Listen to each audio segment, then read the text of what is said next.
Oi gente, o meu nome é Thaís Yokoyama e eu estou aqui hoje para falar para vocês sobre o que é o birô, então vamos lá, solta a vinheta.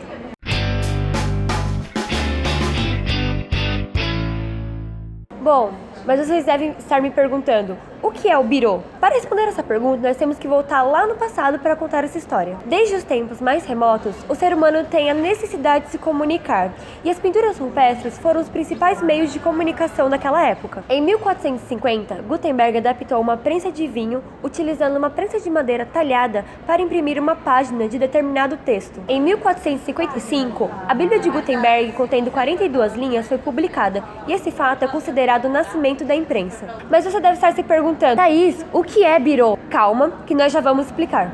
Nos últimos anos, algumas empresas têm enfrentado problemas por parte de seus clientes, que exigem maior rapidez e flexibilidade no processo de produção, além de um serviço que permaneça 24 horas aberto. Por conta disso, os impressores precisavam de uma maior automatização no processo de impressão para aumentar a competitividade. Em suma, o birô é responsável pela penúltima etapa do processo de pré-impressão, que é a criação do fotolito. Mas Thaís, como os birôs funcionam? Bom, eles são separados em 3 etapas: pré-impressão, impressão e pós-impressão.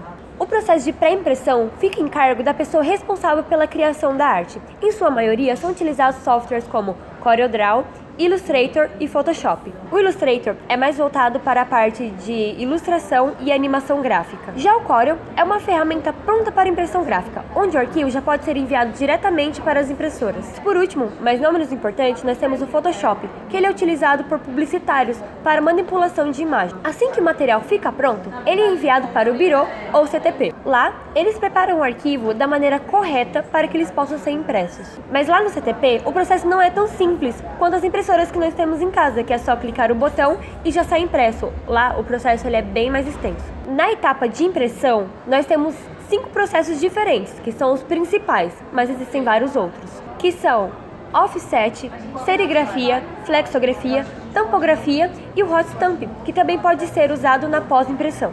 Para cada tipo de impressão é usada uma máquina diferente e um tipo de suporte diferente, mas isso nós vamos falar em outro vídeo. O processo de pós-impressão é basicamente o processo em que você finaliza aquele material. Depois dele ter sido impresso e ele secar totalmente, a primeira etapa é o corte.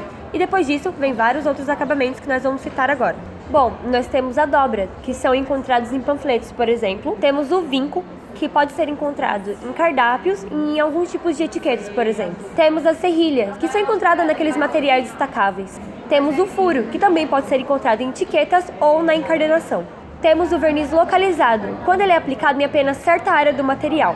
Também temos o verniz total, que ele é aplicado em toda a superfície do material. Nos próximos vídeos nós iremos nos aprofundar um pouco mais em relação a cada etapa do processo de produção gráfica. Por hoje é só isso. Fui!